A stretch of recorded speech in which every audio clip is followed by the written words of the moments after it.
Hoy en Fénix lo que vendrá, Oscar Echar, libre pensador y el nuevo orden mundial. Gastón Barrios, la nueva normalidad.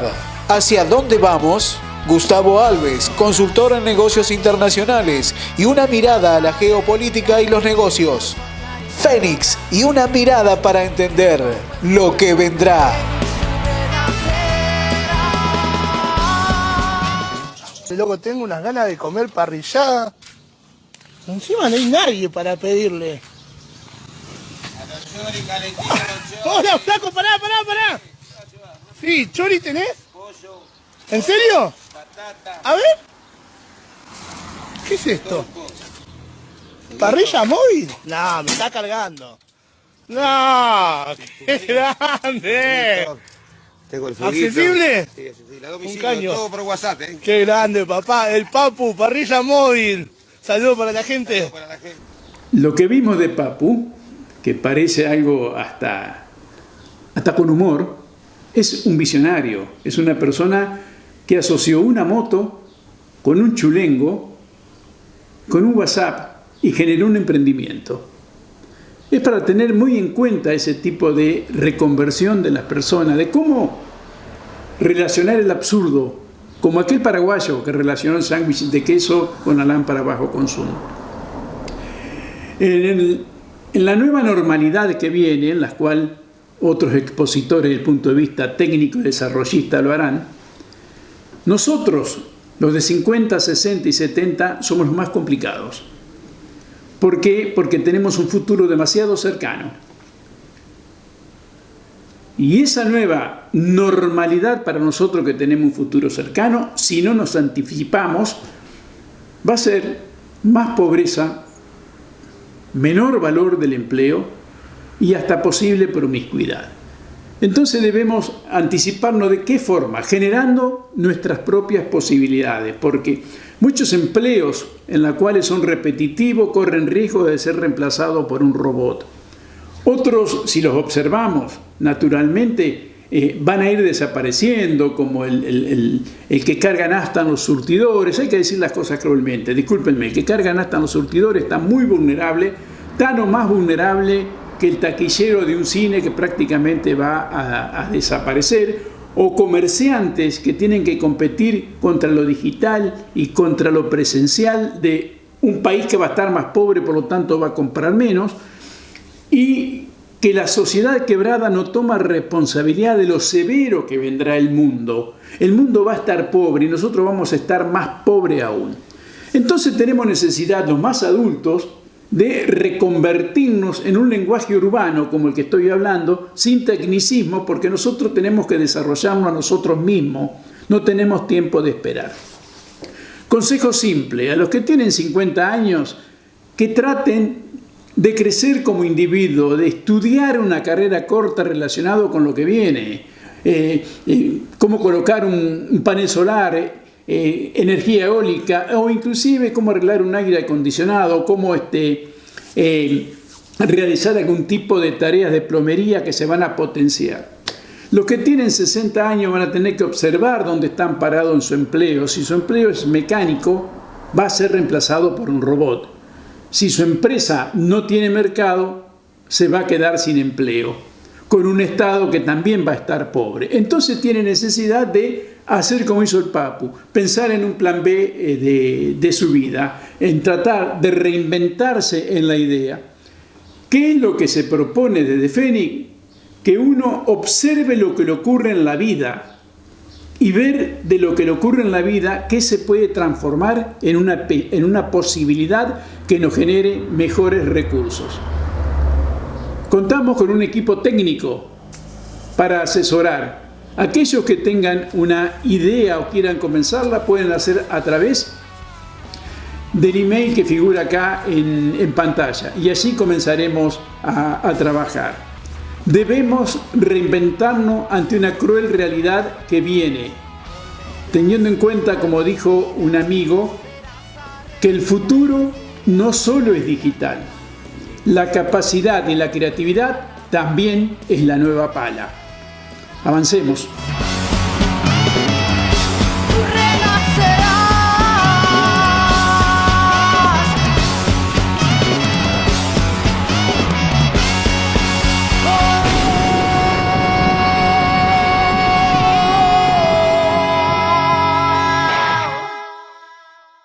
Hoy vamos a hablar de Yuval Harari. Yuval Harari es un filósofo israelí que es tendencia en Silicon Valley. Es tendencia también del bestseller Homo Deus, que ya lleva vendido más de 8 millones de ejemplares en 50 idiomas. Bueno, Harari es una tendencia filosófica completamente atípica en el mercado de la tecnología. ¿Por qué? Porque Harari vive en una comunidad rural sin celular y bueno, es uno de los gurúes recomendados dentro de Silicon Valley sobre qué es lo que va a venir con respecto al nuevo mundo. Y bueno, Harari básicamente en Homo Deus dice, bueno, el gran problema que tenemos como sociedad de el Big Data y la información absoluta que tienen muchas grandes empresas con respecto a nosotros. Entonces, tiene 4 planteos bien básicos con respecto a qué es lo que va a venir de tendencia. El primero es, hoy no sabemos cuál va a ser el trabajo del 2040, por más que se generen algunas tendencias, por ejemplo, a través de la OIT. Bueno, el año pasado tuvimos la oportunidad de escucharlo a Christoph Ernest, especialista de mercados del futuro de la Organización Internacional del Trabajo, y él decía, todo lo que ahora estamos viendo quizás en el 2040 o 2030 no exista. Entonces esto te hace un cambio de paradigma radical y ya se están empezando a ver tendencias, principalmente en Japón, donde tenés una tasa de longevidad muchísimo más alta que el resto de los países, y cuál fue uno de los primeros ejercicios que se hizo con respecto al trabajo del futuro. Bueno, esta cuestión de el cuidado preventivo. Entonces ya se están empezando a ver en algunos países tendencias de el Big Data y la absoluta capacidad que tienen ahora las grandes empresas y compañías de telecomunicaciones para saber todo de nosotros. Entonces Harari hace un planteo bien claro. En un primer principio dice, bueno, nosotros tenemos una educación del siglo XX, pero lo principal para este cambio de paradigma que viene del trabajo y la tecnología no lo tenemos, que cuáles son la inteligencia emocional y la integridad mental. Bueno, decimos integridad mental e inteligencia emocional en un país como Argentina, parece algo bastante utópico, a pesar de las épocas y a pesar de los gobiernos. Yo creo que es posible. Y Harari también hace un planteo bien claro sobre por qué hacer de esta forma este tipo de manifiesto, es decir, tener bien en clara la estabilidad emocional y la estabilidad mental. ¿Por qué? Porque dice, bueno, vos a través del celular le diste la oportunidad a una empresa de que sepa todo de vos, y con los algoritmos cada vez más elaborados y la inteligencia artificial saben más de vos ellos como empresas de tecnología que como vos de vos mismo.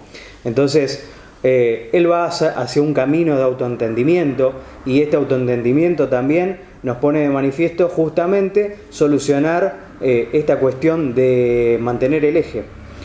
Otro ejemplo muy claro que da Harari con respecto a esto es el camionero que se convierte en profesor de yoga, porque la tendencia va a ser de que la conducción sea automática, robotizada, y qué es lo que va a hacer esa persona al momento de que digan de un día para otro que ese mercado ya no existe. Ya se dio una tendencia. Maersk es una empresa muy grande de containers y de transporte fluvial marítimo, tiene el primer barco completamente autónomo, necesita solamente 4 personas para conducirlo, y es el mismo carguero que nosotros vemos acá en el puerto de Campana, que pasa diariamente. Entonces eso nos hace ver de que muchas veces las cuestiones automatizadas o de circuitos de transporte va a estar cada vez más automatizado. Entonces la tendencia, o mejor dicho, el interrogante que vamos a tener es cuán preparados estamos para tener la estabilidad emocional y la estabilidad psicológica que necesitamos al momento de construir este nuevo paradigma. Después, otros 2 planteos más que hace Harari para concluir es el primero, el eje de decir yo tengo una casa y en realidad ahora somos seres completamente nómades y podemos desplazarnos hacia cualquier lado. Eso también hace también de fondo un cambio de paradigma tan profundo sobre cuáles eran nuestros orígenes emocionales y de mantenimiento o de sostenimiento emocional. Las columnas principales de eso en la Argentina era tener una casa. y ahora muchos millennials y centennials están planteando en realidad el viaje como una experiencia que le va a hacer la amplificación de su horizonte mental. Por lo tanto, bueno, yo creo que esta manifestación la va a poder comentar mucho mejor Oscar, que es especialista un poco en todo el movimiento y comportamiento social. El otro día hablando con él decíamos, si estuviera vivo Michel Foucault, el experimento social sería tan maravilloso que pondría en práctica todos sus experimentos y sus conceptos con respecto a la sociología. Así que bueno, muchísimas gracias por escuchar.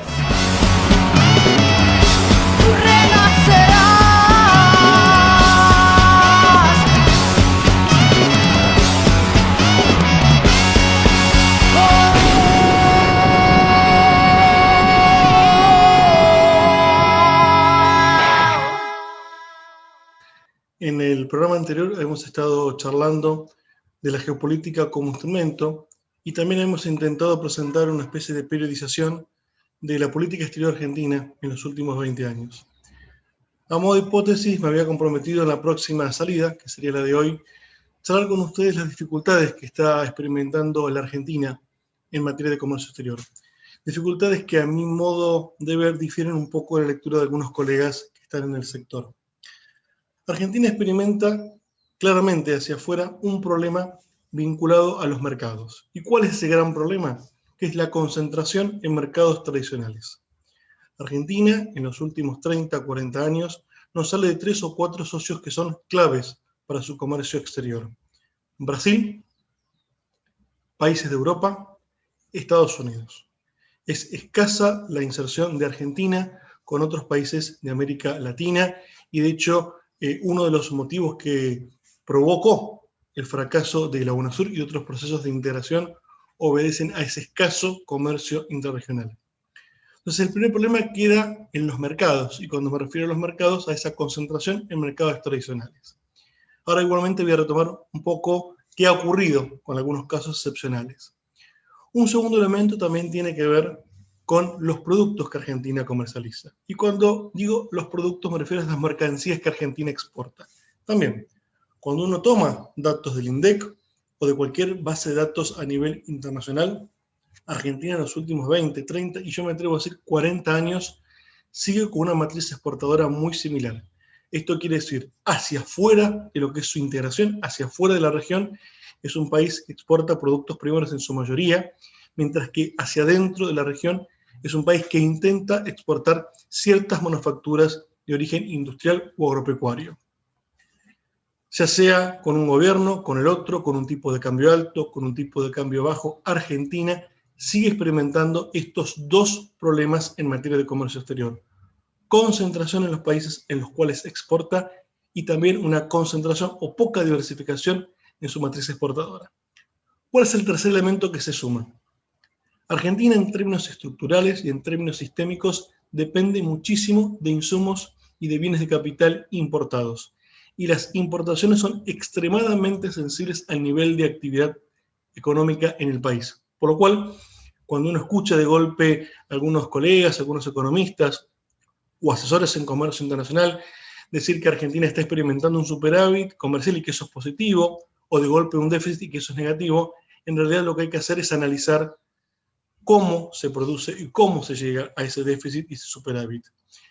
La Argentina en los últimos meses lo que se experimentó como superávit obedeció claramente no a una suba o una gran alza de sus exportaciones, sino que todo lo contrario, una abrupta caída de las importaciones producto de una recesión que viene experimentando el país, a la falta de compra de determinados insumos para la producción local y muy levemente alguna suba de exportaciones y que en algunos casos hasta han disminuido estas exportaciones. O sea que acá sumamos esta tercera pata, este tercer elemento a lo que es el comercio exterior argentino o la inserción internacional argentina que está vinculada a esta dependencia en las importaciones. ¿Por qué quería hacer aclaración de mercados y productos? Porque por lo común uno agarra, toma un emprendimiento, toma el caso de la miel, toma el caso de cualquier otro producto, como pueden ser incluso hasta los limones del interior, y cuando uno escucha, lee en algún diario que Argentina es récord en la exportación de ese producto, pareciera que el comercio exterior argentino es un éxito, cuando en realidad son realidades microeconómicas que no están reflejando la realidad completa del sector externo argentino. Y acá es donde difiero claramente el análisis que hacen algunos colegas cuando enaltecen esas situaciones que son muy, muy puntuales y que no favorecen a muchos. La realidad es que hoy la Argentina está con dificultades en su inserción internacional. Esto no pasa por un tipo de cambio ni alto ni bajo, ni por regulaciones en el tipo de cambio, sino que Argentina, y esto hay que reconocerlo, es un país precio aceptante. Esto quiere decir, en función de lo que les contaba hace unos minutos atrás, que Argentina, los productos que exporta no fija el precio, sino que el mercado es el que impone el precio, por lo cual Argentina tiene que adecuarse a esto. Esto viene pasando, insisto, últimos 20 y 30 años, y me atrevería a decir que incluso mucho más. Y Argentina no ha logrado salir de esa trampa, no ha logrado revertir su matriz exportadora. Hubo intento de algunos gobiernos anteriores para revertirlo, pero claramente es muy leve lo que lo ha podido cambiar, incluso también con mercados alternativos que no son estos mercados tradicionales. Hoy por hoy, en el 2020, con una pandemia que claramente ha trastocado a todos en todo el mundo, Argentina ha mantenido esta estructura. Aparecen en un cuarto y quinto lugar otros países que forman parte del destino de sus exportaciones, pero por lejos se están disputando ese primer podio China y Brasil. Por momentos Brasil es el que toma la delantera y por momentos ha ocurrido 1 o 2 meses ha sido China. Y en un segundo y tercer puesto, mucho más rezagados, empiezan a aparecer países de Europa, Estados Unidos e incluso hasta Chile. Sí, en un cuarto y quinto puesto empiezan a aparecer países como Vietnam, países como Malasia, donde esto muestra un poco lo que charlamos en el encuentro anterior, este proceso de asiatización de la economía mundial que lleva también ya unos años, este giro que ha tenido todo el comercio hacia el sudeste asiático. Claramente con esto lo que quiero presentar, y por eso lo resumí en 2 veces, es que esta geopolítica, que lo voy a tomar hoy como sinónimo de geoeconomía también, por más que sean 2 conceptos distintos, tienen que permitirle a la Argentina conocer ese contexto internacional en el cual debe insertarse. Y a partir de conocer ese contexto, detectar cuáles son esas oportunidades comerciales en las cuales Argentina tiene clara ventaja respecto al resto del mundo. Podemos ser un granero, podemos ser un supermercado del mundo, pongámosle el nombre que queramos. Pero Argentina tiene que reconocer esa situación en el mercado internacional, ese lugar que tiene el mundo y avanzar. Cuando uno mira, insisto, estos datos que yo les estoy comentando hoy rápidamente, Argentina no ha logrado fijar un rumbo claro en su política exterior. No ha logrado, con el transcurso de los años y con distintos gobiernos, con distintas ideologías, claro está, fijar ese rumbo, es decir, hacia acá vamos en materia de comercio exterior. Por lo cual, la propuesta que yo hago desde este lugar aquí, desde la voz del Fénix, es trabajar con empresas que promuevan el desarrollo local, el desarrollo regional, que promuevan justamente lo que es la industria nacional y que esto se canalice a través de mercados externos. Claro, una cosa es decirlo, otra cosa es hacerlo, y sabemos que las dificultades son muchas, pero en algún momento hay que empezar. Me gustaría en el próximo encuentro conversar con ustedes algunos elementos que tienen que ver con la geopolítica ya más coyuntural, y me refiero a las elecciones de Estados Unidos, y ver un poco qué está ocurriendo, cuáles son las expectativas que hay sobre la llegada de Biden a la presidencia de Estados Unidos y cómo esto puede llegar a afectar a la región. No obstante, creo que en estos 2 programas hemos podido resumir claramente cuál es el problema de inserción en la Argentina. Muchas gracias y será hasta la próxima salida.